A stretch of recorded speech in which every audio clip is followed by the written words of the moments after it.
Bismillahirrahmanirrahim. Assalamu alaikum dear students. How are you? I am your science teacher Nazia Tahir. Today we are doing chapter number 5, plants and photosynthesis. इस chapter में हमने last में क्या कुछ कर चुके हैं, आज हम इसका लास्ट टॉपिक करेंगे, लास्ट पॉइंट करेंगे। थोड़ा सा पहले रिव्यू आपको बता दूं कि हमने क्या कुछ किया था। इस चैप्टर में हमने किया था कि why the plants important for us, हमारे लिए प्लांट्स क्यों ज़रूरी हैं। फिर हमने किया था कि प्लांट्स को अपनी खुराक बनाने के लिए क्या करना पड़ता है, क्या क्या चाहिए होता है, ठीक है। How they make their own food and what is called that process in which plant make their own food, यानी फोटोसिंथेसिस। फोटोसिंथेसिस का प्रोसेस क्या होता है और उसमें उसको प्लांट को क्या क्या चाहिए होता है, वो हमने किया था कि द केमिस्ट्री ऑफ फोटोसिंथेसिस। फिर उसके बाद जब वो फूड अपनी बना लेता है तो उस फूड को हम क्या कहते हैं, ग्लूकोज। और वो ग्लूकोज से अपने लिए क्या करता है, ठीक है। ग्लूकोज अपनी प्लांट अपनी एनर्जी में कहाँ कहाँ वो यूज़ करता है, ये हमने कल के टॉपिक में किया था। और कल हमने ये भी किया था कि water need the plant need the water, plant को पानी की भी ज़रूरत होती है, ठीक है। आज हम करेंगे जो हमारा जो नेक्स्ट पॉइंट है, last one point, how plant take in water. Plant को पानी की तो ज़रूरत होती है, लेकिन वो लेता कहाँ से है, वो कैसे सॉइल से एब्जॉर्ब करता है, ये आज हम इस पॉइंट को करेंगे, ठीक है। तो no, open your book, page number 74। Open your book, page number 74. How plant take in water. Root hair cells take in water by the diffusion process called osmosis. During osmosis, water moves from the region of high water concentration to the region of low water concentration. Water enters the root hair cells because concentration outside is stronger than the inside. In points में आपको पहले मैं diffusion word use हुआ है, diffusion के बारे में बता दूं कि व्हाट इज़ द डिफ्यूजन। आप इसकी सिंपल सी एग्जांपल आप ले लें अपने रूम में, जब आप हों और आप परफ्यूम स्प्रे करें, तो परफ्यूम स्प्रे करते ही परफ्यूम के जो मॉलिक्यूल्स हैं वो थोड़ी देर में पूरे कमरे में फैल जाते हैं, spread all over the room. और रूम में कोई और भी जो मौजूद होगा उसको भी उसकी स्मेल फील होती है, ठीक है। When you spray perfume and scent molecules gradually spread out in the room so that everyone can smell that perfume. This is called diffusion. Diffusion क्या होता है? Natural movement of molecules from one area of high concentration to the area of low concentration, यानी जहाँ पे ज़्यादा molecules हैं उससे जहाँ पे मॉलिक्यूल्स नहीं हैं, जहाँ पे लो मॉलिक्यूल कंसंट्रेशन है, उसकी तरफ मूवमेंट ऑफ मॉलिक्यूल जो होती है उसको हम डिफ्यूजन प्रोसेस कहते हैं। यहाँ पे इस तरह से एग्जांपल ले लें कि जैसे सिटी एरिया में पॉपुलेशन ज़्यादा होती है, विलेज में कम होती है पॉपुलेशन, यानी लोगों की तादाद कम होती है, तो सिटी से विलेज की तरफ जो लोगों का मूवमेंट है उसको भी कह सकते हैं आप डिफ्यूजन। यानी कि जो सिंपल एग्जांपल से मैं आपको बता रही हूँ कि डिफ्यूजन क्या होता है, डिफ्यूजन प्रोसेस क्या होता है, ठीक है। अब डिफ्यूजन प्रोसेस, इस तरह सॉइल में वाटर मॉलिक्यूल्स ज़्यादा होते हैं, सॉइल में वाटर मॉलिक्यूल्स जब ज़्यादा होते हैं तो वो सॉइल के अंदर जो रूट्स हैं, प्लांट की रूट्स हैं, उनके सेल मेम्ब्रेन से वाटर इंटर होता है प्लांट रूट्स के अंदर, ठीक है। आपको ये एग्जांपल यहाँ मैं फिगर में शो कर रही हूँ। जैसे रूट्स हैं, ये क्या है, रूट हेयर सेल्स हैं। प्लांट के जो रूट्स हैं वो सॉइल के अंदर दूर दूर तक फैली होती हैं, ठीक है, दूर दूर तक फैली होती हैं। और उनका पर्पस ही यही होता है कि वो सॉइल के अंदर से वाटर को और मिनरल्स को कलेक्ट करती हैं और फिर ट्रांसफ़र करती हैं पूरे प्लांट के। और वो ट्रांसफ़र करने का प्रोसेस कौन कर रहा होता है, xylem tubes and phylum tubes कर रही होती हैं। तो जो ये रूट्स हैं ये सॉइल के अंदर से वाटर मॉलिक्यूल्स को कैसे लेती हैं, क्या इनके लिए एनर्जी की ज़रूरत होती है उनको? नो, वो रूट्स को किसी एनर्जी की ज़रूरत नहीं होती है वाटर मालिक्यूल्स को लेने के लिए और आगे ट्रांसफर करने के लिए, वो खुद ही प्रोसेस हो रहा होता है। उस प्रोसेस को हम ओस्मोसिस कहते हैं, ठीक है। जो डिफ्यूजन का प्रोसेस होता है ना, यानी रूट के अंदर वाटर मालिक्यूल इंटर होना और इंटर होते ही वो आगे फर्दर सेल्स के एक सेल से दूसरे सेल में ट्रांसफ़र होते जाते हैं और वो सेल से ट्रांसफ़र होते हुए पूरे प्लांट की तरफ ट्रांसफ़र होते जाते हैं। इस प्रोसेस को हम कहते हैं डिफ्यूजन प्रोसेस को, यानी diffusion process of water is called osmosis. Plant के अंदर diffusion process of water is called osmosis. Osmosis में क्या होता है कि वाटर मॉलिक्यूल्स रूट सेल्स में सॉइल्स में मौजूद होते हैं, ठीक है। वाटर मॉलिक्यूल्स क्या होते हैं, सॉइल पार्टिकल्स में जो मौजूद होते हैं वाटर मॉलिक्यूल्स, वो रूट हेयर सेल्स में इंटर होते हैं। जैसे वो इंटर होते हैं, यानी कि रूट्स में तो पानी नहीं इतना मौजूद होता, पहले से सॉइल में ज़्यादा मौजूद होता है, तो सॉइल से वो ट्रांसफ़र होते हैं रूट्स में। और रूट्स के जो सेल्स होते हैं, सेल मेम्ब्रेन, उनकी थिन लेयर होती हैं, वो वाटर इजीली मूव कर लेता है, एक सेल से दूसरे सेल की तरफ ट्रांसफ़र होता जाता है, ठीक है। फर्स्ट में होता है कि water enter the root hairs from the surface of soil particles, फिर सरफेस ऑफ सॉइल पार्टिकल से water move from cell to cell, एक सेल से दूसरे सेल की तरफ मूव करते जाते हैं। और जैसे मूव करता जाता है फिर आगे water is pushed into the up and xylem tube by pressure. जितना ही ये वाटर इंटर हो रहा होता है रूट सेल में इंटर होते हैं, एक सेल से दूसरे सेल में वो ट्रांसफ़र होता जाता है। और जैसे ही वाटर पीछे से उसका प्रेशर आ रहा होता है, सॉइल से वाटर का, मोर वाटर का, और सेल से दूसरे सेल में जब वाटर ट्रांसफ़र होता जाता है उससे जाइलम ट्यूब की तरफ वो प्रेशर से मूव करता है, और जाइलम ट्यूब के ज़रिए वो तमाम प्लांट में ट्रांसफ़र होता जाता है। तो इस प्रोसेस को क्या कहते हैं, ओस्मोसिस, ठीक है। ओस्मोसिस किसे कहते हैं,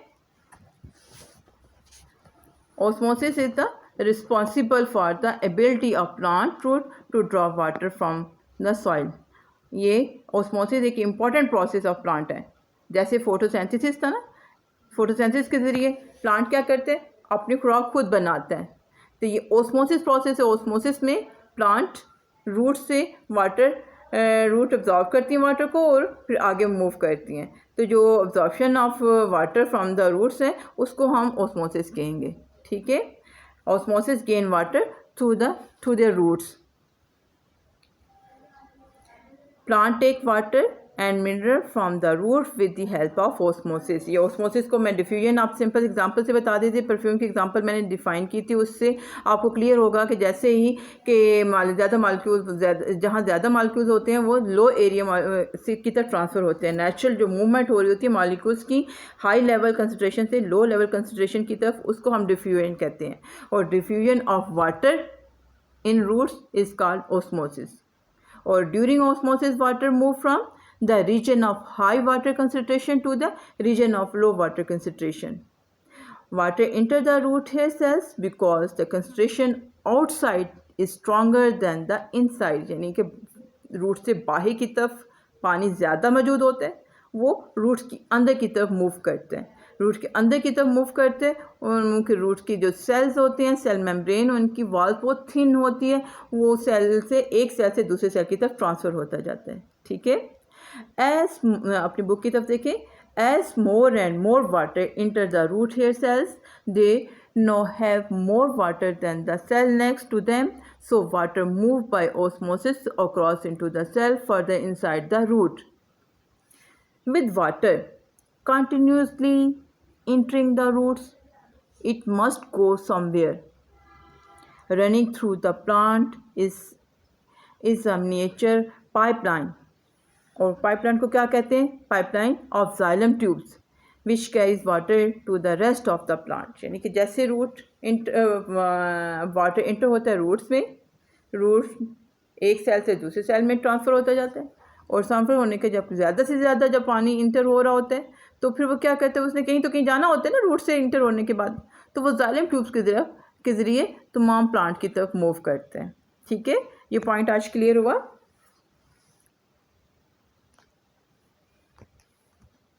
ओस्मोसिस क्या होता है, ऑस्मोसिस क्या होता है, अब डिफाइन हुआ है, क्लियर हुआ है कि क्या होता है. Osmosis is responsible for the ability of plant root to draw water from the soil. Plant take water and mineral from the root with the help of osmosis. और एक और भी पॉइंट मैंने आपको इम्पोर्टेंट पॉइंट बताया था कि osmosis is passive transport, means it does not require the energy to applied. यानी पानी को सॉइल से वाटर को लेने के लिए उसे स्पेशल एनर्जी की ज़रूरत नहीं होती. वो एक पानी के प्रेशर के ज़रिए यानी कि हाई लेवल से लो लेवल की तरफ जो वो मूव करते हैं तो वो वही एनर्जी उसको लग रही होती है. ठीक है, तो इसीलिए हम ऑस्मोसिस को क्या कहेंगे, osmosis is a passive transport. फिर अब ये पॉइंट, ये टॉपिक हमारा कंप्लीट हो रहा है. इसके बाद हम पेज नंबर 74 पर जो टेस्ट योरसेल्फ है इसको भी हम कर लेते हैं. टेस्ट योरसेल्फ में क्वेश्चन नंबर 1 है, why do root hair cells have thin membranes. Root hair cells की जो मेम्ब्रेन है हैव थिन मेम्ब्रेन्स, वो थिन मेम्ब्रेन्स क्यों होती हैं. Root hair cells have a very thin cell membrane. This make it easy for water and minerals to pass through it. उनकी जो cell membrane है, उनके वॉल्स है, वो थिन क्यों होती है, इसी वजह से कि वो इजीली वाटर और मिनरल्स को एक सेल से दूसरे सेल में पास करने में मदद करती हैं. ठीक है, इजीली पास हो जाती हैं. सेकंड क्वेश्चन है, नेक्स्ट है, व्हाट इज ऑस्मोसिस. मैंने आपको बार बार डिफाइन किया था कि ऑस्मोसिस क्या है. आपके माइंड में कोई तो फिर उसका आंसर आ चुका होगा. Root hair cells take in water by the diffusion process called osmosis. During osmosis water move from a region of high water concentration to the region of low water concentration. एक जो process हो रहा होता है जिसे पानी high concentration से low concentration की तरफ मूव करते हैं प्लांट में, जो रूट्स के जरिए हो रहा होता है, उस प्रोसेस को हम ऑस्मोसिस कहते हैं. ठीक है. Now next question, explain how water enters root hair cells. Root hair cells में कैसे इंटर होता है. Water enters a plant through its roots and branch spread out through the soil as far as they can. आप देखो तो roots ज़मीन के अंदर दूर दूर तक प्लांट्स की फैली होती हैं, और उनकी जो रूट हेयर सेल्स होते हैं यानी कि रूट्स बारीक रूट हेयर्स हैं, रूट हेयर्स और भी ज़्यादा फैल जाते हैं. तो उनकी जो सेल मेम्ब्रेन्स होती हैं वो थिन होती हैं, उनके ज़रिए पानी रूट के अंदर रूट ऑब्जॉर्व करती हैं. तो रूट ऑब्जॉर्व करने के लिए क्या है, water enters the plant through its roots as branched spreading out through the soil as far as they can. Their surface area is increased by many thousands of tiny roots and hair cells. बहुत छोटी बारीक root hair sales होते हैं, उस पर thousands की form में होते हैं जो ऑब्जॉर्व कर रहे होते हैं पानी को. ठीक है. Now next question, where does the water go. Water कहाँ जाता है जब वो इंटर हो जाता है प्लांट के अंदर. तो water enter the root hair cell from the surface of soil particles. फिर water move from the cell to cell, एक सेल से दूसरे सेल की तरफ मूव करते हैं. फिर water is pushed into and up the xylem tube by the pressure. एक ट्यूब से एक सेल से दूसरे सेल की तरफ मूव करते हुए जाइलम ट्यूब की तरफ प्रेशर से मूव कर रहा होता है. और इस क्वेश्चन के साथ आपने डायग्राम भी बनानी है. ठीक है, ड्रॉ द डायग्राम, जो मैंने आपकी बुक में भी बनी हुई है और मैंने अभी स्लाइड में भी शो की है. ये डायग्राम आपने क्वेश्चन नंबर 2 के साथ बनानी है. ठीक है, क्वेश्चन नंबर 2 के साथ आपने जो बुक में डायग्राम बनी हुई है, where does the water go. Question number 2 का जो सी पार्ट है, यानी क्वेश्चन नंबर 2 के आपके उसके जो ब्लैंक साइड आएगी ना, उसमें आप ये डायग्राम ड्रॉ करेंगे जो आपकी बुक में बनी हुई है. ठीक है, ये लाजमन ड्रॉ करना है क्वेश्चन नंबर 2 के साथ. ये डायग्राम आपने शो करनी है इसके सी पार्ट के साथ. Now question number 3, where do root cells get their oxygen from. Root cells oxygen कहाँ से लेते हैं. Where do root cells get their oxygen from. तो सिंपल सी बात है कि रूट्स कहाँ स्प्रेड होती हैं, कहाँ फैली होती हैं? सॉइल के अंदर, ज़मीन के अंदर फैली होती हैं। तो सॉइल के अंदर, सॉइल पार्टिकल्स के अंदर जो ऑक्सीजन होती है वो भी रूट्स अब्जॉर्ब करती हैं। तो root cell get their energy from air between the soil particles. Root cell get their energy या get their oxygen from the air between the soil particles. Soil particles के दरमियान जो एयर होती है उसमें से ऑक्सीजन को एब्जॉर्ब करते हैं। Where do they do with this oxygen? Sorry, what do they do with the oxygen? Oxygen के साथ वो क्या करते हैं? Oxygen is important for the process of respiration in the root cells. Root cells की जो रेस्पिरेशन प्रोसेस होता है उसमें ये ऑक्सीजन बहुत इम्पॉर्टेंट होती है।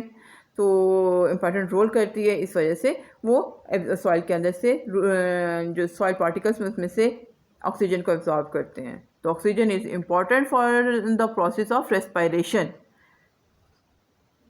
इन the root cells. Now did you know कि मैंने क्वेश्चंस कुछ बनाए हैं जो आप करेंगे। फर्स्ट डिड यू नो का क्वेश्चन है, what is the diameter of cellular floating leaves and how are these, ये कैसे होते हैं?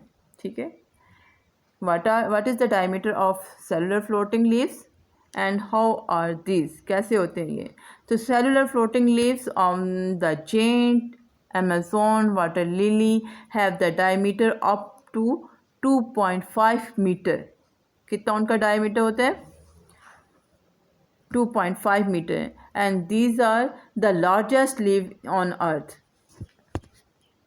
Next, did you know from where magnesium comes into the plants? Plants के अंदर magnesium कहाँ से आता है? Magnesium comes from the soil and is taken up with the water by the roots.